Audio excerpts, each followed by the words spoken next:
Mangalore is in trouble. Yes, Mangaluru ಹಾಗೂ ಕರಾವಳಿ ಜನರ ಲೈಫ್ನ ಕಂಪ್ಲೀಟ್ ಆಗಿ ಡೆಸ್ಟ್ರಾಯ್ ಮಾಡೋಕ್ಕೋಸ್ಕರ ಗೌರ್ಮೆಂಟ್ ಅವರು ಬರೋಬ್ಬರಿ 25,000 ಕೋಟಿ ರೂಪಾಯಿ ಖರ್ಚು ಮಾಡ್ತಿದ್ದಾರೆ. Big man made water crisis ಬರ್ತಾ ಇದೆ. ದಯವಿಟ್ಟು ಈ ವಿಡಿಯೋನ ಲಾಸ್ಟ್ ತನಕ ನೋಡಿ, ಯಾಕಂದ್ರೆ ಇದು ನಮ್ಮ ಬದುಕಿನ ಪ್ರಶ್ನೆ. ಮ್ಯಾಟರ್ ಏನಂದ್ರೆ, ಎತ್ತಿನ ಹೊಳೆ ಪ್ರಾಜೆಕ್ಟ್ ಅಂತ ಒಂದು ಸ್ಕೀಮ್ ತಂದಿದ್ದಾರೆ. ಇದು ನಮ್ಮ ವೆಸ್ಟರ್ನ್ ಘಾಟ್ಸ್ ಅಲ್ಲಿ ಹರಿಯುವಂತಹ ನೇತ್ರಾವತಿಯ ಮೈನ್ ಸ್ಟ್ರೀಮ್ ಗಳಿಂದ ಮಾನ್ಸೂನ್ ಅಲ್ಲಿ ಸುಮಾರು 24 TMC ನೀರ್ನ ದೊಡ್ಡ ದೊಡ್ಡ ಪಂಪ್, ದೊಡ್ಡ ದೊಡ್ಡ ಪೈಪ್ ಹಾಕಿ 200-250 ಕಿಲೋಮೀಟರ್ ದೂರದಲ್ಲಿರುವಂತಹ ಕೋಲಾರ, ಚಿಕ್ಕಬಳ್ಳಾಪುರ, ಹಾಸನ, ರಾಮನಗರ, ಚಿಕ್ಕಮಗಳೂರು, ತುಮಕೂರು ಹಾಗೂ ಬೆಂಗಳೂರು ರೂರಲ್ಗೆ ಡೈವರ್ಟ್ ಮಾಡುವ ಪ್ಲಾನ್ ಆಗಿದೆ. ನಿಮಗೆ ಅರ್ಥ ಆಗುವಾಗಿ ಹೇಳ್ಬೇಕಂದ್ರೆ 24 TMC ಅಂದ್ರೆ ಚಿಕ್ಕ ಅಮೌಂಟ್ ಏನಲ್ಲ. 24 TMC ಅಂದ್ರೆ ಬರೋಬ್ಬರಿ 68,000 crores ಆಫ್ ವಾಟರ್. ಎಷ್ಟು ಬೃಹತ್ ಪ್ರಮಾಣದ ನೀರ್ನ ನಮ್ಮ ನದಿಯ ಮೂಲದಿಂದಲೇ ಕಿತ್ಕೊಳ್ಳುತ್ತಿದ್ದಾರೆ. ಸರಿ, ಹಾಗಾದ್ರೆ ಇದರಲ್ಲಿ ಬೆನಿಫಿಟ್ ಯಾರಿಗೆ? ವಾಟರ್ ಸ್ಕೇರ್ಸಿಟಿ ಇರುವಂತಹ ಜಿಲ್ಲೆಗಳಾದ ಚಿಕ್ಕಬಳ್ಳಾಪುರ, ತುಮಕೂರು, ರಾಮನಗರ ಹಾಗೂ ಬೆಂಗಳೂರು ರೂರಲ್ ಇನ್ನಿತರ ಜಿಲ್ಲೆಗಳಿಗೆ ವಾಟರ್ ಪ್ರೊವೈಡ್ ಮಾಡುವಂತ ಪ್ಲಾನ್ ಆಗಿದೆ. ಕೇಳೋಕೆ ತುಂಬಾ ಚೆನ್ನಾಗಿದೆ. ಹಾಗಾದ್ರೆ ಇದರ ಹಾರ್ಶ್ ರಿಯಾಲಿಟಿ ಏನಂತ ನಾ ಹೇಳ್ತೇನೆ ಕೇಳಿ. ಗವರ್ಮೆಂಟ್ ಅವ್ರ ಪೇಪರ್ ಮೇಲೆ 24 TMC ನೀರಿದೆ ಅಂತ ಕ್ಲೇಮ್ ಮಾಡ್ತಿದ್ದಾರೆ. ಆದ್ರೆ ಇಂಡಿಯನ್ ಇನ್ಸ್ಟಿಟ್ಯೂಟ್ ಆಫ್ ಸೈನ್ಸ್ ಅವ್ರ ರಿಸರ್ಚ್ ಪ್ರಕಾರ ಅಲ್ಲಿ ಅಷ್ಟು ನೀರೇ ಇಲ್ಲ.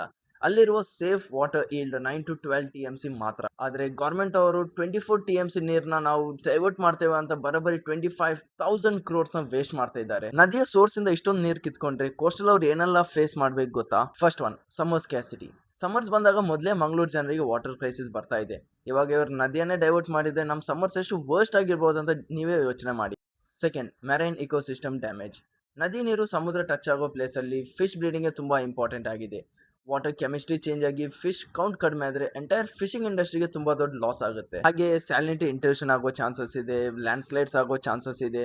ನಾನು ಯಾಕೆ ಈ ಪ್ರಾಜೆಕ್ಟ್ ನ ತುಂಬಾ ಅಪೋಸ್ ಮಾಡ್ತಿದ್ದೇನೆ ಅಂದ್ರೆ ಇದಕ್ಕೆ ನನ್ನಲ್ಲಿ ಸಾಲಿಡ್ ಕೆಲವೊಂದು ರೀಸನ್ಸ್ ಗಳಿವೆ. ಫಸ್ಟ್ ಒನ್, ಇದು ಸೈಂಟಿಫಿಕಲಿ ಫೇಲ್ ಆದಂತ ಪ್ರಾಜೆಕ್ಟ್ ಆಗಿದೆ. ಇಲ್ಲದ ನೀರಿಗೋಸ್ಕರ ನಮ್ಮ ಎಂಟೈರ್ ವೆಸ್ಟರ್ನ್ ಘಾಟ್ ನ ಹಾಲ್ ಮಾಡೋದು ಎಷ್ಟು ಮಟ್ಟಿಗೆ ಸರಿಯಾಗಿದೆ. ಸೆಕೆಂಡ್, ಇದು ಹ್ಯೂಜ್ ಮನಿ ವೇಸ್ಟ್. ಇಲ್ಲದ ನೀರನ್ನು ತೋರಿಸಿ 25,000 crores ನ ವೇಸ್ಟ್ ಮಾಡ್ತಿದ್ದಾರೆ. ಇದು ನಮ್ಮ ನಾರ್ಮಲ್ ಜನರಿಗೆ ಮಾಡುವಂತ ತುಂಬಾ ದೊಡ್ಡ ವಂಚನೆ ಆಗಿದೆ. ಥರ್ಡ್ ಅಂಡ್ ಮೋಸ್ಟ್ ಇಂಪಾರ್ಟೆಂಟ್, ಒಂದು ನದಿಯ ಮೂಲವನ್ನು ಕೃತಕವಾಗಿ ಡೈವರ್ಟ್ ಮಾಡಿ ಕರಾವಳಿಯ ಪರಿಸರ ಮತ್ತು ಅಲ್ಲಿ ಕೃಷಿ ಡೆಸ್ಟ್ರಾಯ್ ಮಾಡುವ ಹಕ್ಕು ಯಾರಿಗೂ ಇಲ್ಲ. ನೋಡಿ, ಬೇರೆ ಕಡೆ ಜನರಿಗೆ ನೀರು ಕೊಡೋದ್ರಲ್ಲಿ ನಂದೇನು ಅಪೋಸಿಷನ್ ಇಲ್ಲ.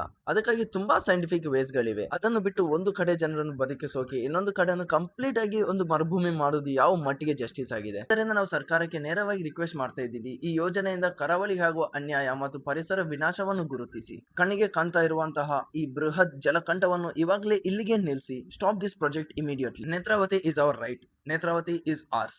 ಈ ವಿಡಿಯೋನ ದಯವಿಟ್ಟು ಎಲ್ಲರಿಗೆ ಶೇರ್ ಮಾಡಿ ನಮ್ಮ ಕೋಸ್ಟಲ್ ಧ್ವನಿನ ವಿಧಾನಸೌಧವರೆಗೆ ತಲುಪಿಸಿ. ಧನ್ಯವಾದಗಳು.